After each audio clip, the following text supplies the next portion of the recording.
Well, good morning, Restoration Church. It's Pastor Kurt, and I'm so glad that you have tuned in for our worship gathering today online as we wrap up this series we've been in for the month of June called The Gift of Disillusion. And we've been exploring the life of Joseph together and how his life went kind of all over the place through some really challenging and frustrating circumstances that he didn't choose, and yet how he found that throughout them all, God was with him and that God actually used his difficult circumstances to actually bring about good. And as we conclude his story today and we kind of find the hope at the end of this saga, my prayer is that we would really glean from the scriptures today a lesson that can really help all of us as we are facing our own journeys and our own moments perhaps of disillusion as we find ourselves still in quarantine, and now it's summer and we're just kind of getting frustrated with all these things that we're dealing with together as a collective society, and we can find ourselves feeling weary and frustrated and really disillusioned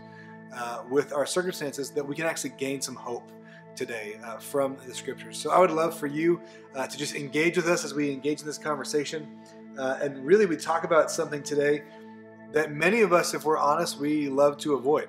If we're honest, we love to walk past the challenging moments of our life, the disappointing moments of our life, the frustrating challenges that we all face, the spaces where we lose something or things don't go our way or our circumstances are out of control, and we really would love to rather just kind of skip over them and get on to the next happy or good or well-meaning thing.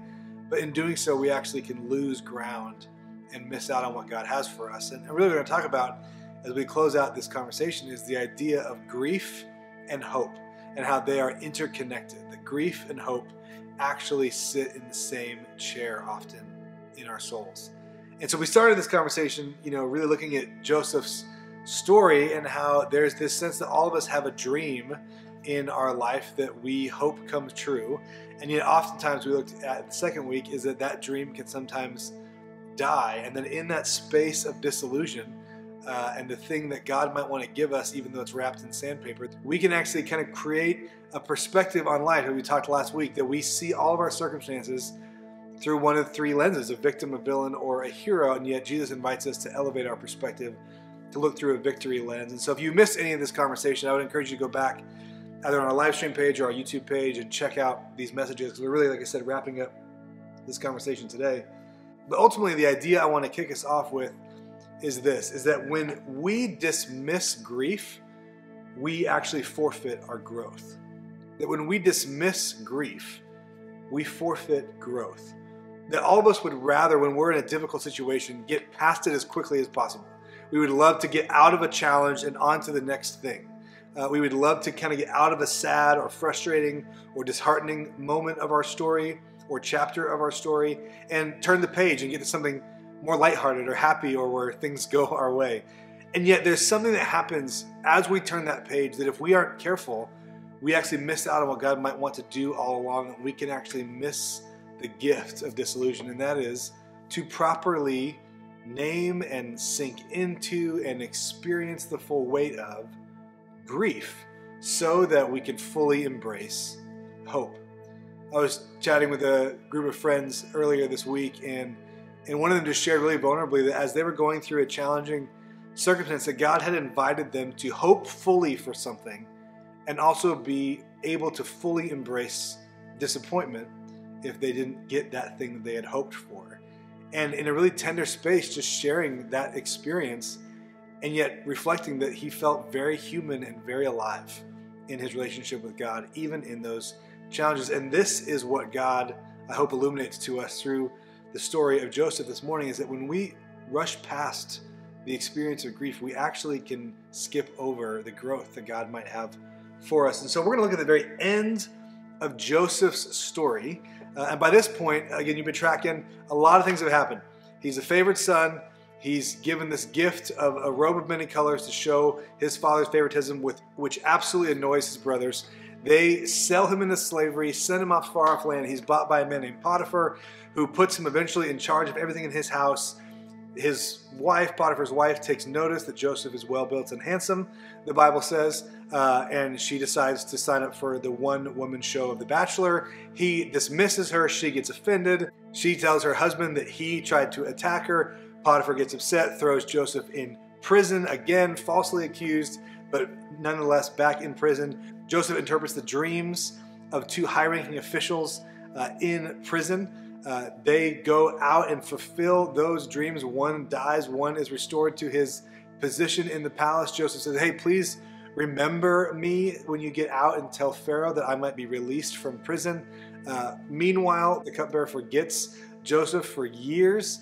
Joseph is still in prison. Finally, even though he's placed in authority over all the other prisoners, finally the cupbearer remembers Joseph. When Pharaoh has a dream, Joseph is brought out of prison to interpret Pharaoh's dream and then is put in charge of all of the land of Egypt and its reigning territories during a time of feast and then a time of famine, really protecting and saving the lives of potentially millions of people. Now here's where the story twists, where we're going to pick up in Genesis 45.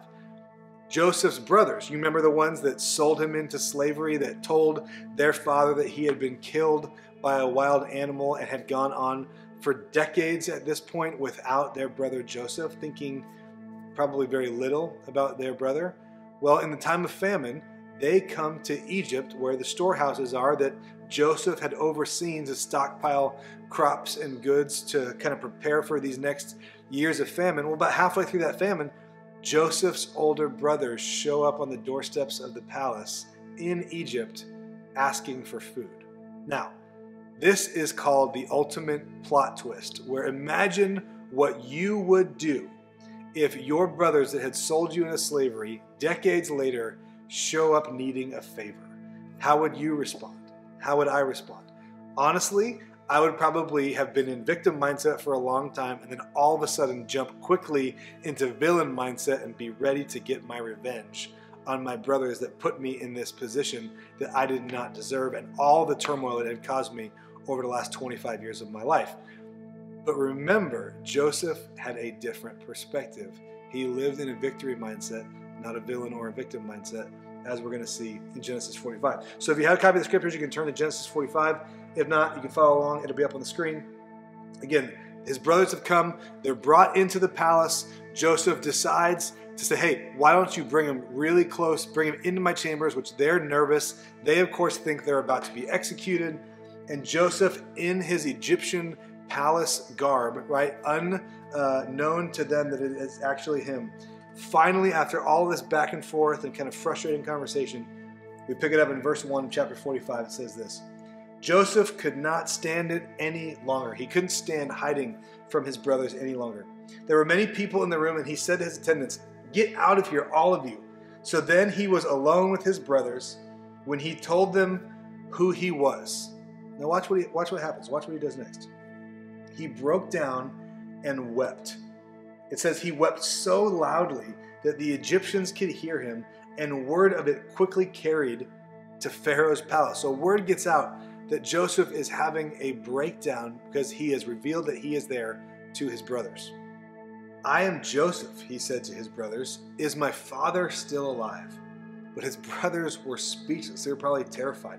They were so stunned to realize that Joseph was not only alive, but was standing there in front of them. "Please come closer," he says to them. So they came closer, and he said again, "I am Joseph, your brother, whom you sold into slavery in Egypt. But do not be upset and do not be angry with yourselves for selling me to this place. It was God who sent me here ahead of you to preserve your lives. This famine has ravaged the land for 2 years, and it will last 5 more, and there will be neither plowing nor harvesting. But God has sent me ahead of you to keep you and your families alive and to preserve many survivors. So it was God who sent me here, not you, and he is the one who made me an advisor to Pharaoh, the manager of this entire palace, and the governor of Egypt." And so Joseph explains to his brothers, hey, this is why I'm here. My mindset has shifted, and I now realize in hindsight with the victory mindset of Christ that you sold me here. That is true, but it was because God had a plan for my life. And so he tells his brothers, don't be angry with yourselves. Imagine saying that. Imagine what it would take for us to, in our own small worlds, to forgive people that have harmed us. And here, 2.5 decades into being sold into slavery, imprisoned and sent away, lying to their father, telling him that their brother Joseph was dead, and now he's standing right in front of them, and his response is one of grace and forgiveness. I mean, imagine that. In fact, a couple chapters later, in Genesis 50, they've actually gone back to Israel, where their father Jacob has gotten old and ill and has passed away, and they celebrate their father's life at his funeral. And then their brothers get nervous, right? Because they have written a story that Joseph has only been kind to them because their father was still alive. And now that their father has passed, that his retribution is actually going to come. And it says this in Genesis 50, starting in verse 16. So they, meaning the brothers, says they sent a message to Joseph. Before your father died, remember, they're making it very personal. Before your father died, their fathers too, he instructed us to say to you, please forgive your brothers for the great wrong they did to you, for their sin in treating you so cruelly. So we, the servants of the God of your father, beg you to forgive our sin. When Joseph received this message, he broke down and wept. Then his brothers came and threw themselves down before Joseph back at the palace in Egypt. It says, look, we are your slaves, they said. But Joseph replied, don't be afraid of me. Am I God that I can punish you? You intended to harm me, don't miss this. But God intended it all for good. He brought me to this position so I could save the lives of many people. No, don't be afraid. I will continue to take care of you and your children. And he reassured them by speaking kindly to them. I mean, there's this moment where we see Joseph's heart breaking, not in private, but out in public in front of the very people that harmed him, that persecuted him, that unfairly treated him, that started this whole process of the last few decades of his life. And see, Joseph seemed to understand that to actually gain the growth, or in fact, all along the way, the growth that he had gained was because he grieved his situation. And now that it was at the moment where he could choose to do whatever he wanted because of his authority, he chose to grieve publicly. I think this is such an example for many of us, especially those of us that have been hurt, that actually God's invitation for you and for me, as we see in the life of Joseph, and eventually we're going to get to in the life of Jesus, is to actually embrace the full spectrum of emotion, to engage with grief so that we can have hope. Joseph clearly had hope for the future, not just the next 5 years, but generational hope. And it was honest hope. It wasn't empty hope. It wasn't like, don't worry about it. No big deal. That wouldn't have been fair. That wouldn't have been honest. He was honest about what had happened. He was honest about the trauma he had experienced. He was honest about the circumstances that they found themselves in and the journey that they had been on to get there. But he was also honest about the hope that he believed existed out in the future because of who God was. See, for many of us, this dance between empty hope and honest hope is one that we often don't know how to engage in. For many of us, we kind of encapsulate hope really in this empty compartment. For many of us, we encapsulate hope in an empty compartment. We have religious platitudes or throwaway lines that really don't mean anything at all, and they actually dismiss the real pain or challenge or difficulty that we might be facing. And so especially in a moment like this where you're feeling disillusioned in this cultural context, those don't really hold a whole lot of weight anymore. And if anything, this pandemic and kind of being sheltered in place and all this bubble to the surface in each of our lives, if it has done anything good, it has shown us that those empty lines don't hold any water. And it's invited us into something deeper. To give you an example of the difference between empty hope and honest hope, it's lines like this. Don't worry, you'll be fine. That's an empty hope promise because we don't actually know if you'll be fine. Maybe it'll be difficult. But an honest hope line can say something like this. This is really hard, but you know what? I still believe in you. See the difference? Like, it acknowledges what is, but it also speaks to future possibility. Another example, there's nothing to be scared of. I mean, as parents, how many of us tell our kids that? Rather than understanding that in their world, there really is something to be scared of. We see this throughout the scriptures where Jesus says, do not be afraid. He's not saying, this isn't a scary situation. He's saying, I am here with you. So rather than saying there's nothing to be scared of, maybe instead an honest hope sentence could be, hey, whatever you're feeling, it's important to me. To say that to your kids or your spouse or to a friend in a time of distress, hey, whatever you're feeling, it's important to me. Rather than saying an empty hope line like, I'm sure this will all be over soon, right? Maybe you've said that. Maybe you've heard that. I know I have. Instead, maybe saying, hey, this might take a while, but let's take it one day at a time. This might take a while, but let's take it one day at a time. Or my favorite in this cultural moment that we're in is, hey, we're all going to get back to normal soon. And we're all craving that at some level. But that is actually an empty hope promise because we don't know if that's actually true. We don't know what normalcy will look like or how soon it may ever arrive, if it ever does. And so instead, an honest hope in the same direction could say something like this. Hey, the future might look different, but you know what? It could still be good. The future might look different, but it can still be good. See, as we navigate through the challenges of life, through the disillusion that we find ourselves in, it is so critical that we abandon empty hope and embrace honest hope. But to do that, we have to also contend with our grief, to embrace and expect and step into spaces of grief. This same idea continues when the Apostle Paul in the New Testament in Romans chapter 5 is reflecting on the life of Jesus and what that means for those of us that have chosen to follow him. Romans 5 is often discussed as the hope chapter, where Paul often is referencing and referring to what it means to have hope for the future because of who God is and what he's done for us in the past. And it says this in verse 3 through 8 of Romans chapter 5. Paul says, we can rejoice also when we run into problems and trials. Similarly, James, the brother of Jesus, references this later.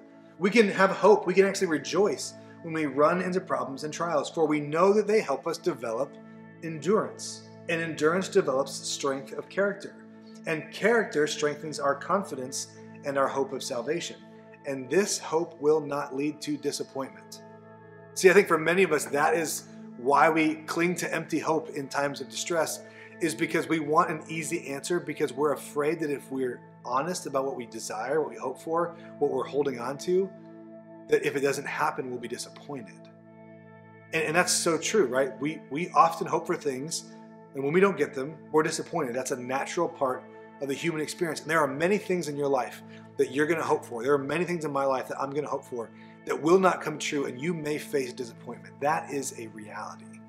But what the Apostle Paul wants us to know is when it comes to how we engage with our hope with God, the things that God promises to deliver for us, that this hope will not lead to disappointment.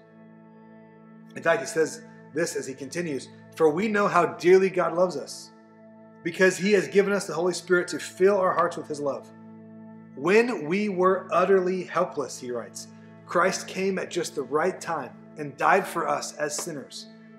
Now, most people would not be willing to die even for an upright or a good person, though someone might perhaps be willing to die for someone who is especially good. But God showed his great love for us by sending Christ to die for us while we were still sinners, Paul writes. He wants us to understand that when we strive to do things on our own, we run out of hope because our hope is based on our performance, our own strength.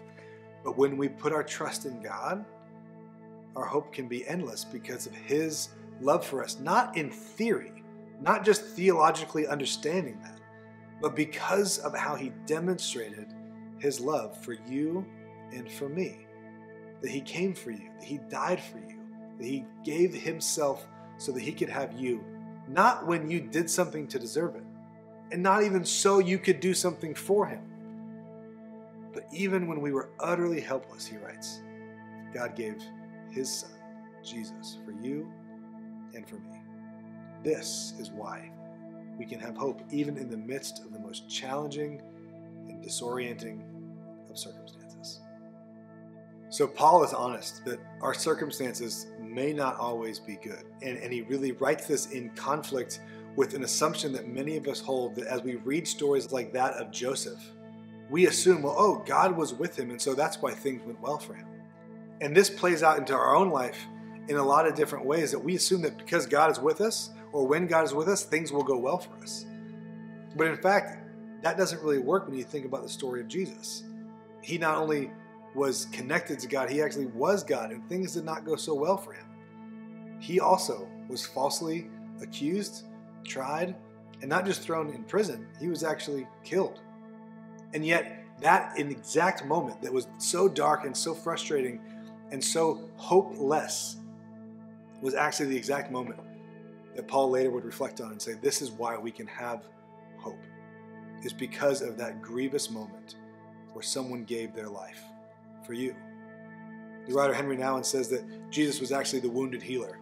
He embraced the grief. He embraced the pain. He embraced all the hardship of the human experience. Allowed himself, think about this, God who created everything, allowed himself to be harmed by his own creation so that he could bring about healing, both physical in the moment while he was on earth, and ultimately spiritual and eternal for all of us because of his death and resurrection. And yet, for many of us, practically speaking, we still engage in an understanding or an assumption that God is only in the good parts of our story. God is only in the good parts of our life. I don't know if you ever read this book, but it came out a couple years ago, but by a woman named Kate Bowler, who the book's titled Everything Happens for a Reason and Other Lies That I've Loved. But she writes this in that book. It says, there's actually a little bit of a prosperity gospel in all of us. Prosperity gospel meaning that we believe that if we follow God, if we obey God, if we're connected to God, that good things will happen for us. Because honestly, in America and the Western church, that's in all of us. That's in me. That's in you. And so when we find ourselves in moments of rejection or pain or difficult circumstances that we would not choose, and we're discouraged by them, or disillusioned by them, or downright hurt by them, we don't know what to do. We assume that God must have left, because if God was here, if God was with me, things would go well for me.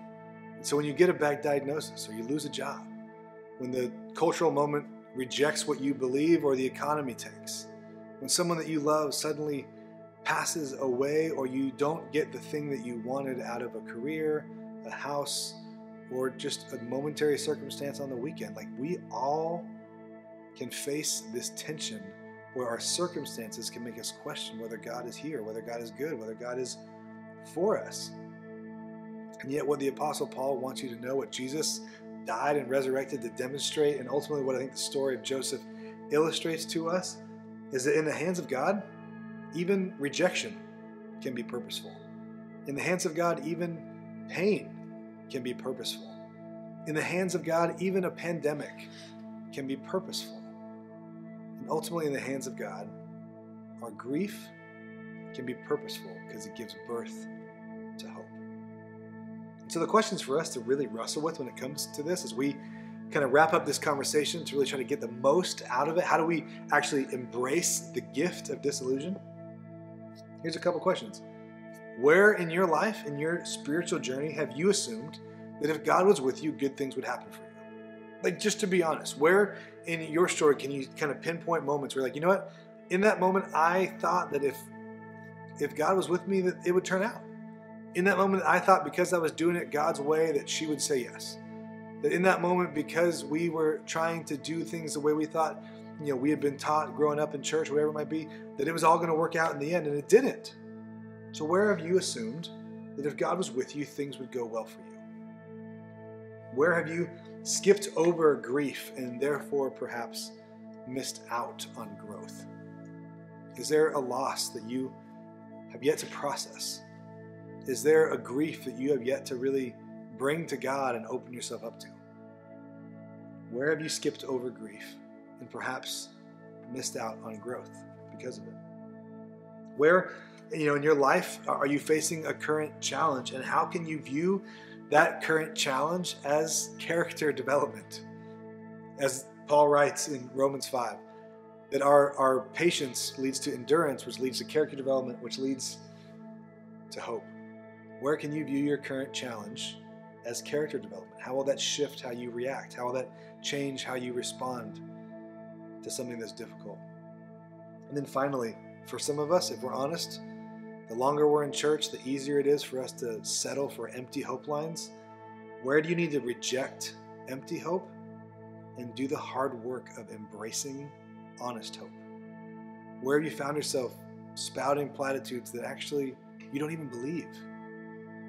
Where do you need to reject empty hope and actually embrace honest hope? Because we can. We actually can embrace honest hope in spite of our circumstances and in the midst of our circumstances, because we follow the wounded healer. We follow the one who said, I will take on your shame, your pain, your guilt. I'll take it all so that you can know that the God of the universe loves you, desires you, created you, and has a plan for your life, even if it meanders through valleys and seasons of disappointment, difficulty, or disillusion.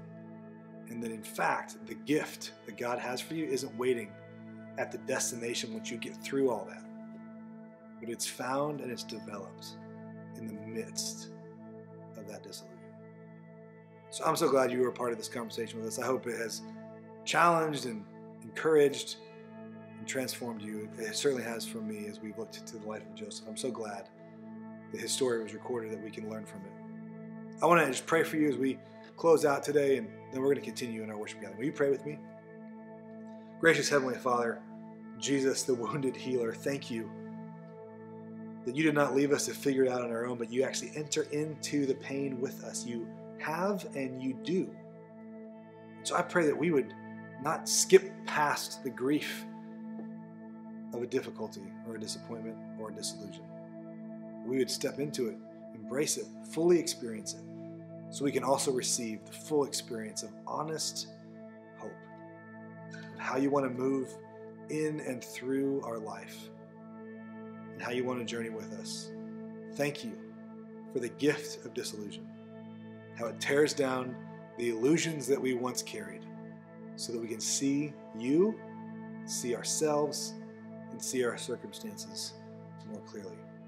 I pray for my friends here today that they would sense your peace and your hope, even if their circumstances don't change, that you are with them. It's in your name, Jesus, we pray all these things. Amen. Amen. Well, I want to just encourage you. We're going to wrap up here in just a moment, but a couple things to tell you. One is that if you call Restoration Church your home, I just want to encourage you. We would love to invite you to participate with us through your generosity. It's a way that we worship God, and it's a way we further our mission. And so a couple ways that you can do that. You can go to restorationchurchsd.com/give. You can give online. You can grab your cell phone right now and text 84321 and just put any dollar amount in the message and then choose Restoration Church as your giving destination. Or you can mail a check to our building here in San Diego. But we just want to say thank you to those of you that give generously and courageously, that you step into creating moments of hope through your giving, through your financial contribution. We want you to know you are a beautiful picture of the restorative work of God in your life and through your life, through our church. And so we just want to say thank you. So I encourage you, you can give now as we worship. We're going to wrap up our worship gathering in just a moment with another song. I encourage you to sing out, to thank God that, just as Paul wrote in Romans 5, when we were utterly helpless, he came for us, to be with us, to save us. What an incredible God we serve. He is worthy of our worship. So let's worship him together. And then I hope you will join us afterwards at 11 o'clock here at our building if you're local in San Diego, as we have our luau to kick off the summer. We've got a food truck and shave ice, but more importantly, we have ways for you to sign up to get connected as we move into our next phase of reopening here in July with our house churches. We want you to be able to connect with other people, either digitally or in person in homes, for you to be able to watch and discuss and engage with church together as we step into this new month with a new series and our next step of reopening at Restoration Church. So we hope you'll join us. We hope you'll get connected and get plugged in.